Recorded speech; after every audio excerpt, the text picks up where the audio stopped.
오늘은 코비드19 팬데믹과 신앙이라는 주제를 나누고자 합니다. 여러분, 지금 코로나19로 인해 교회 생활에 많은 변화가 좀 일어나고 있어요. 비대면 예배를 해야 하는 상황입니다. 여러분, 정상적인 이 공예배가 어려워지므로 또 개인 예배로 전환이 자연적으로 이루어지고 있어요. 그러니까 종교인과 신앙인의 구분이 명확해지고 있어요. 코로나 이전에는 습관적인 예배로 신앙생활을 잘하는 것처럼 보였지만 공예배를 하지 않는 상황에서 개인의 신앙 수준이 드러나요. 예배를 하든 안 하든 말하는 사람도 없고 자신의 의지에 따라 신앙생활을 하잖아요. 문제는 많은 사람들이 방황을 해요. 근데 여러분, 하나님은 예배하지 않는 사람에게 결코 호의적이지 않아요. 예배하지 않는다는 것은 하나님과 교감이 없다는 겁니다. 물론 공예배가 교감의 전부는 아니에요. 예배하고 기도하고 말씀 보고 묵상하는 등 다양한 방법으로 교제를 합니다. 근데 문제는 한국 교인의 상당수는 이 공예배에 많은 비중을 준다는 겁니다.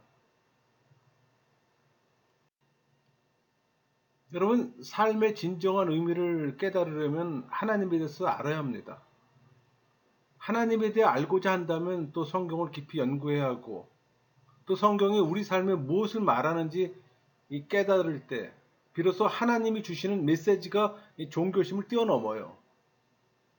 그 창조주요 섭리주이신 하나님은 인간 구원을 제일 중요하게 생각합니다. 그러니까 인간 역사를 주관하는 목적 그리고 역사를 해석하는 열쇠는 하나님의 섭리예요. 그러니까 하나님의 주권은 성경 메시지의 기초이며 또 그리스도인 믿음의 또 토대예요.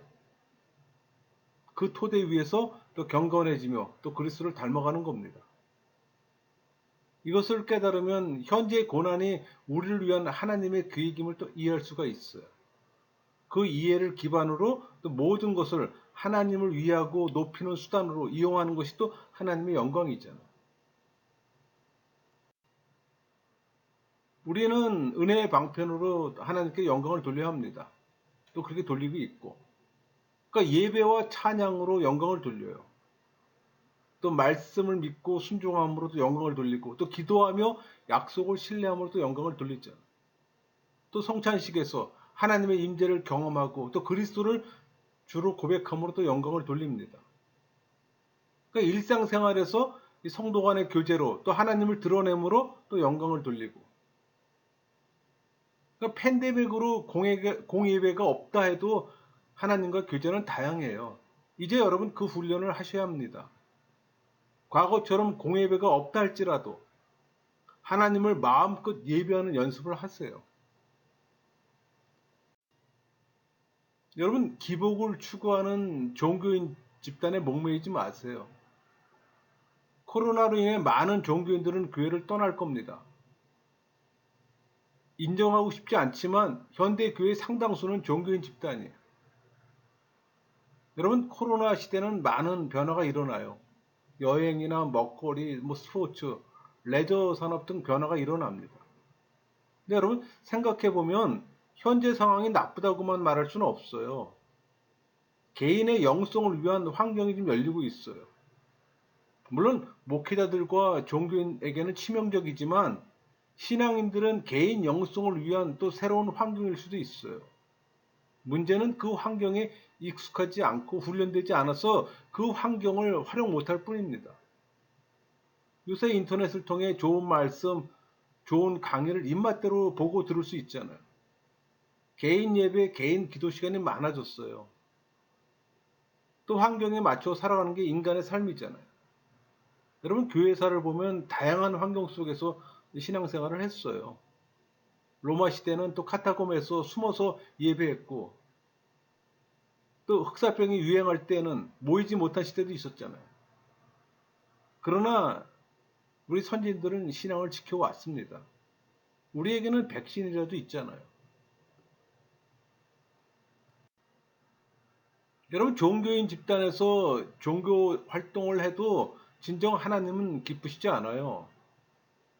제가 종교인 집단이라고 말한 이유가 있어요. 교회도 종교인 집단과 별 차이가 지금 없어지고 있잖아요. 여러분, 종교인 집단은 기복적입니다. 편안과 행복을 추구하면서 만족하는 종교성을 추구해요. 또 종교 집단은 자기 부인을 거부하는 자기 중심적 위주로 살아가요. 그러니까 이타적인 삶을 살지 않는다는 얘기예요. 이 종교인 집단은 교회사에서 항상 있던 어떤 시대적 산물이에요. 세상에 좋은 것을 추구하는 즐거움으로 종교 집단 생활을 하셨잖아요. 오죽하면 하나님의 학교라는 이름으로 하나님 안에서 마음껏 욕망했잖아요. 신학 부재의 해기한 논리가 형성되고 개념 없이 성경적 제정 원칙을 왜곡하고 남용하는 우를 범했잖아요. 무개념으로 추종하는 대중들처럼 사셨잖아요. 여러분, 하나님은 전능하시지만 하나님이 할 수 없는 한 가지가 있어요. 하나님은 인간의 욕망을 채워주는 것, 다른 말로 인간 욕망 충족에서는 무기력하세요. 하나님을 연결시키지 마세요. 그저 개인의 부유함을 위해 세속의 경제 원리를 활용한다고 그냥 말하세요. 솔직하게. 그동안 기독교 집단은 그리스도인 삶의 다양한 중흥을 가져왔습니다. 하나님을 빙자해서 영성을, 재정을, 말씀을, 성령을, 중보기도를 사역을 하며 병든 왜곡된 기독교를 만들어냈어요. 그 안을 들여다보면 신학도 없고 교리도 없어요. 그냥 오랜 교회 생활을 퍼포먼스로 포장해서 무지한 종교인들을 미혹했어요. 여러분, 이 시대에 많은 기독교 단체가 이제 재평가대하는 이유도 여기에 있는 겁니다. 신학과 교리가 없는 집단은 단순한 종교 집단일 뿐이에요. 특별한 상황이 아니에요. 교회사 2000년에 그걸 증명했습니다. 이제는 심령의 부흥이 요구되는 시대입니다. 이제 수적 부흥은 없을 겁니다. 그러니까 부흥은 인간의 퍼포먼스로 훈련으로 이루어지는 것이 아니고 성령의 역사로 이루어지잖아요. 그러니까 종교인 집단의 하나님 치료책은 인생을 두세 장, 즉 이생과 내세라는 견지에서 바라보고 살게 하는 겁니다. 하나님에 대한 사랑과 소망으로 삶을 변화시키는 동기로 삼아야 하는 거예요. 어떤 애는 매일 30분간 내세에 대한 묵상을 통해 재림의 영광을 단계적으로 민감하게도 느낍니다. 자신 안에 마지막 에너지와 열심까지도 이 경건의 길을 가는데 사용하려고 다짐해요. 하나님과 교제할 때 인간에게 설명할 수 없는 이 초자연적 힘이 부여된다는 사실을 경험합니다. 여러분, 이 코로나 사태를 승화시키는 그리스도인의 삶이 요구돼요, 이제는. 현 상황에 불신자처럼 부안해동하며 세속화되는 것을 금해야 합니다. 세속적 개념을 성경과 대조해 하나님의 대항 세력으로 인지 못하면 이미 그 함정에 빠진 겁니다. 그러니까 생활 방식과 관련해서 이 분명한 문제를 인식하세요. 세상에서 각자의 위치에서 충실한 것은 중요합니다. 일은 어떤 종류이든 생존이나 목적을 위해 이용하는 수단 이상이잖아요. 중요한 것은 일은 하나님을 섬기는 것이며 또 하나님께 드려줘야 하고 모든 면에서 하나님께 영광을 돌려야 하는 겁니다. 개인의 욕구 충족으로 사용된다면 이미 그 가치와 의미는 하나님과 멀어진 거예요. 세상에 좋은 것을 추구하느라 최선의 것을 놓치지 말아야 하는 것과 마찬가지로 평범한 것을 추구하느냐 또 좋은 것을 놓치지 말아야 되는 겁니다.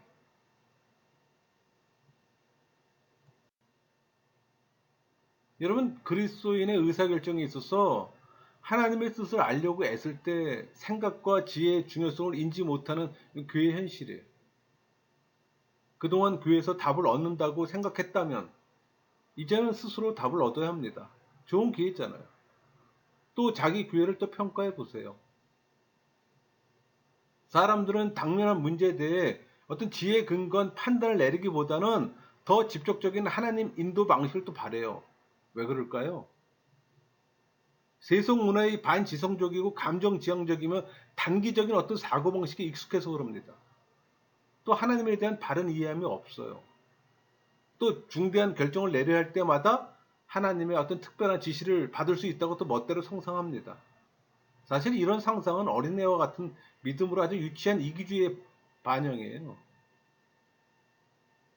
성경 이야기에서 직접적인 어떤 계시를 인도받는 걸 보고 또 하나님의 인도가 보통 이런 식으로 또 주어진다고 믿기 때문입니다.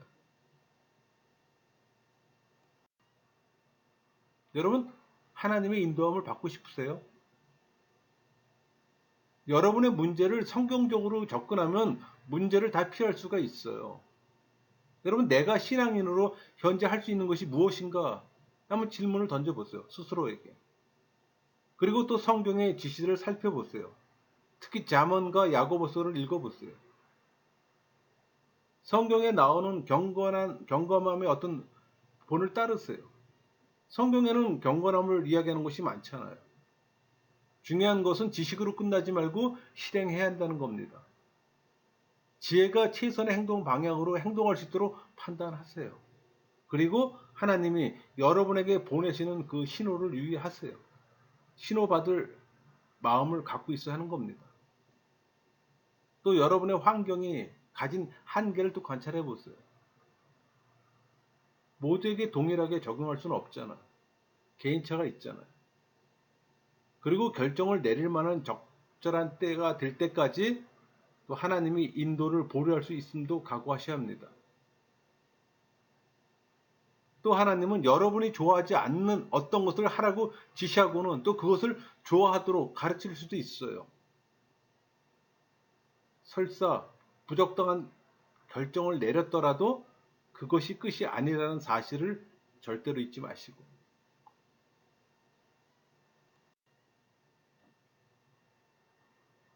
그러니까 하나님의 인도함을 구할 때 여러분 자신이 최대의 적이 돼서 이중으로 낭패를 보곤 합니다.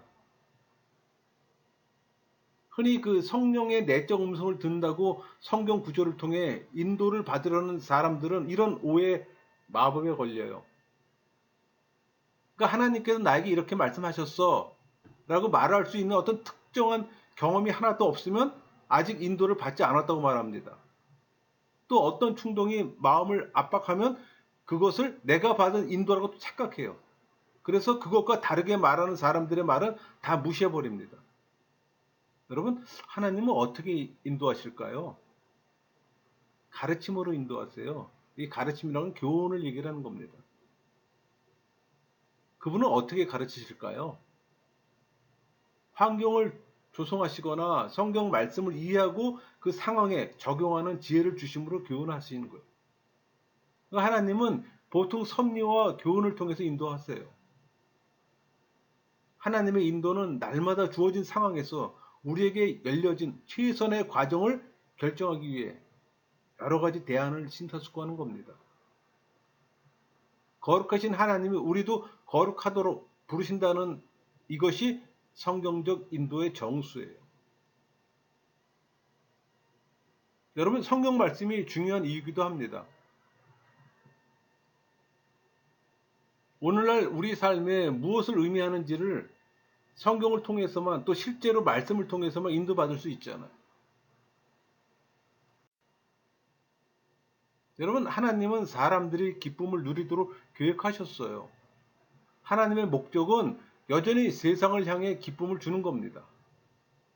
하나님의 목적은 삼위 하나님이 누리던 함께하는 기쁨을 인간도 누리게 하려는 거예요.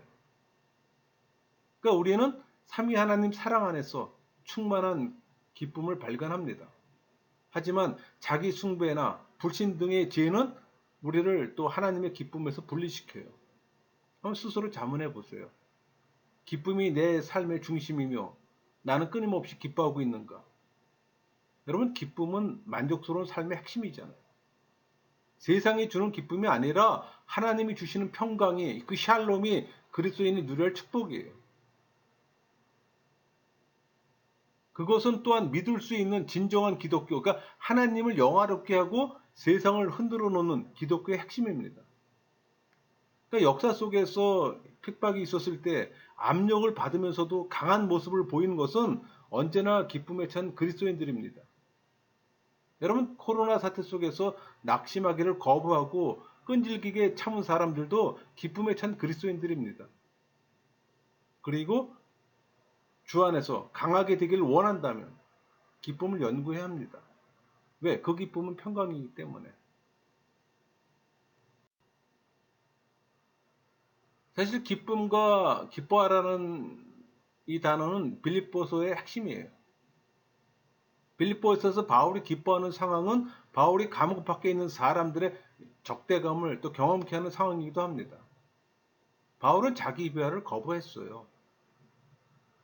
바울을 보고 우리는 그런 상황에서도 기쁨과 평강을 누리는 것이 가능하다는 사실을 배웁니다.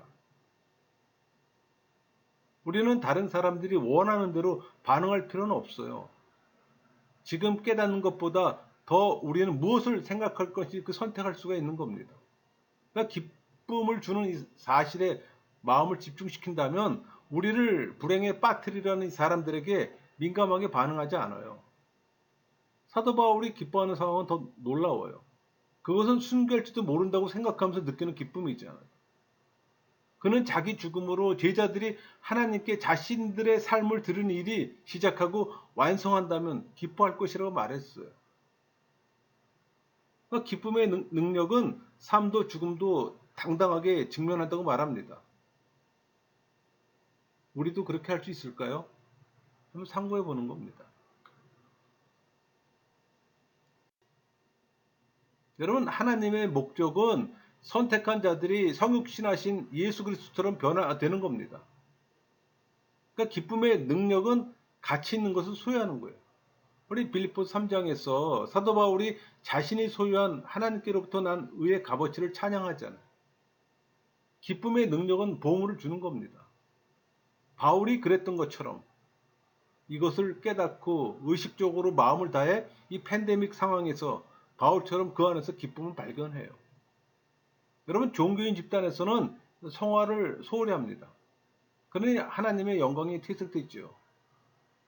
과거의 청교도들은 하나님의 거룩하심이 우리에게 요구하는 것, 그러니까 성령이 우리 안에서 하시는 일을 끊임없이 설명했어요. 강단에서 선포했고. 그들은 많은 교육을 통해 성령이 우리 안에서 거룩함이 우리 확신과 기쁨과 하나님께 쓰임 받을 그 자질을 증가시키는지를 지적했습니다.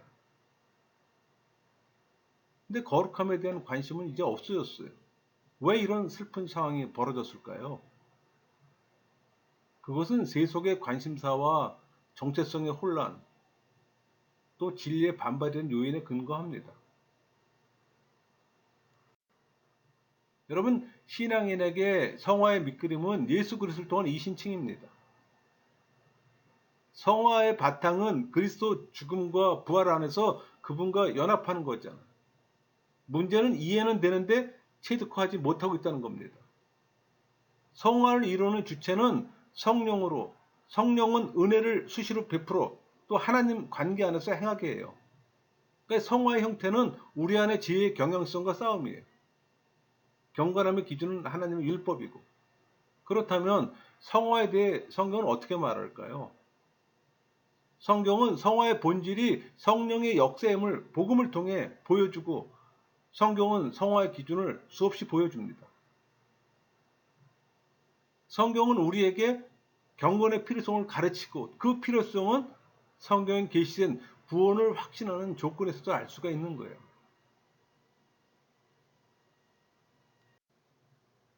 여러분, 하나님의 말씀은 경건의 어떤 필요성과 또 우리를 경건케 하시는 이 하나님의 사역이 이루어지는 수단을 알려줘요. 그러니까 우리의 성화를 위해 사용하시는 주요 수단은 하나님 말씀이잖아요. 말씀과 기도, 성도 간의 교제, 성만찬, 예배는 진리를 깨우치거나 또 진리를 인식하는데 사용될 때에만 성화의 수단이 되는 거예요. 은혜의 방편이 되는 거고. 그러니까 성경에서 말하는 이 선한 일을 이루는 방식은 내용이 선할 뿐만 아니라 행해지는 방법과 동기도 선해야만 합니다. 그러니까 오늘날 교회는 이 겸손함, 인간의 어떤 양심적인 동정심 같은 자질로는 삶을 변화시키지 못하잖아요. 무엇보다 우리 삶에서 그 막힌 길을 다시 여는 것이 반드시 필요해요. 그러니까 성령이 교회들에게 성화에 대해서 하시는 말씀이 우리 요한복음 17장 17절이잖아요. 그들을 진리로 거룩하게 하옵소서. 하나님의 말씀은 진리니이다. 우리를 위한 주님의 기도가 응답되는 방식에 대해 성령이 하시는 말씀을 듣는 은혜가 주어지기 원합니다. 여러분, 예수 그리스도를 따른다는 것은 무슨 의미일까요? 복음을 선포할 때 예수 그리스도가 주시는 관계적 변화의 칭의와 제사함과 양제됨을 찬송하는 겁니다. 그러나 진정한 변화의 생각과 이 성품의 변화는 인식하지도 못해요. 사실 영적 훈련이나 영적 전쟁, 자기 부인, 또 죄를 억제하는 것 등은 우리가 쉽게 알 수 있는 주제는 아니에요. 성화가 이 분야를 포괄하는 총칭입니다. 여러분, 성화란 성령의 능력으로 실천하는 회개예요. 변화란 우리가 그 일에 착수할 때 일어나는 사실을 인식하는 출발점이에요. 우리 로마서 12장 2절, 너희는 이 세대를 본받지 말고 오직 마음을 새롭게 함으로 변화를 받아 하나님이 선하시고 기뻐하시고 온전하신 뜻이 무엇인지 분별하도록 하라. 바울이 증거합니다. 또 베드로가 그리스도인들은 우리 베드로서 1장 4절, 이로써 그 보배롭고 지극히 큰 약속을 우리에게 주사 이 약속으로 말미암아 너희가 정욕 때문에 세상에 썩어질 것을 피하여 신성한 성품에 참여하는 자가 되게 하려 하셨느니라. 이렇게 말한 것과 같은 의미입니다. 그러니까 사도 바울의 로마서 말씀이나 베드로의 베드로후서 말씀이나 같은 말씀이에요. 같은 의미예요. 그러니까 우리는 그리스도와 같은 모습으로 변화시키는 성령의 역사는 이미 시작되었습니다. 여러분, 사도 바울이 성령의 열매라고 말하는 이 새로운 유형의 어떤 행동 유형, 그러니까 사랑과 희락과 화평과 오래 참음과 자비와 양성과 충성과 온유와 절제가 그 결과입니다. 그러니까 주권적으로 영적인 변화를 주시는 성령은 우리가 일시적으로 무관심과 냉담과 어떤 노골적인 잘못에 빠져도 우리를 계속 성화시키고 변화시키세요. 여러분, 이 팬데믹 상황에서 믿음과 소망 가운데 사는 것은 변화를 발전시켜요. 믿음은 보는 눈, 듣는 귀, 이 껴안는 팔, 움직이는 발로 드러냅니다. 또 이것들은 우리를 그리스도와 함께하며 또 하나 되게 또 교제케 하잖아요. 여러분, 구원은 공동체가 아니에요. 전적으로 개인에게 적용됩니다. 그러니까 말씀을 통한 회개와 순종 가운데 사는 것은 변화를 진행시키잖아요. 그 회개와 순종 가운데 살면 우리는 또 한결같이 또 유혹에 저항하게 됩니다. 그러니까 말씀의 의존과 성령의 기대 가운데 사는 것은 변화를 진행시켜요. 여러분, 팬데믹 상황에서 어떻게 해야 하는지 확인하고 또 성령께 도움을 기대하며 또 하나님의 도움에 감사하며 또 되돌아보는 겁니다. 그러니까 말씀의 순종과 꾸준함 가운데 사는 것은 변화를 진행시키는 겁니다.